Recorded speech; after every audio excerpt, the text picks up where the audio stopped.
சிலுவையிலே கர்த்தர் இயேசு நமக்காக மரித்தார். அல்லேலூயா. கடைசி சொட்டு வரைக்கும் தேவன் நமக்கு மரித்தார். அல்லேலூயா. அந்த பாடுகள் சொல்வார். அல்லேலூயா.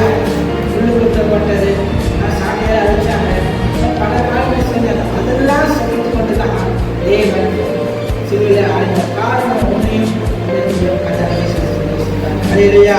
அதோடு கூட தேவன் நம்மளை நேசித்தார். அல்லேலூயா. எல்லாத்தையும் விட்டுட்டு நமக்காக சிலுவையிலே அடைந்தார். நாம உலகத்துல அவருக்காக என்ன செய்வோம், என்ன செய்ய போகிறோம் என்று யோசிப்போம். இல்லையா? என்ன செய்தோம், என்ன செய்து கொண்டிருக்கோம், என்ன செய்ய போகிறோம் என்பதை நாம் யோசிக்க வேண்டும். இல்லையா?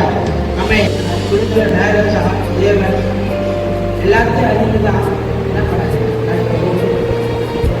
இந்த ஜனங்க தான் அதை அறிவாங்க, இந்த ஜனங்க நம்ம சொல்லக்கூடாது. எல்லாத்தையும் தேவன் அறிந்துதான் யோசனைக்கு வருகிறார். இல்லையா? இல்லையா? நேரம் வந்துவிட்டது. அல்லேலூயா. நம்ம இந்த கால வேளையிலே உலகத்திலே நம்ம கர்த்தர் இயேசு கிறிஸ்துவிடம் வருவதாக இருக்க வேண்டும். அல்லேலூயா. Jesus is coming, but you have a place in our heart. அல்லேலூயா. இயேசு வருகிறார், நம்மிடத்தில் அவருக்கு இடம் இருக்கிறதா என்பதை நம்ம சேர்த்து அறிய வேண்டும். அல்லேலூயா. யோசித்து பாருங்க, கர்த்தராக இயேசு கிறிஸ்துவுக்கு நம்ம இடத்தில் அல்லேலூயா இடம் இருக்கிறதா என்பதை நம்ம யோசித்து பார்க்க வேண்டும். அல்லேலூயா.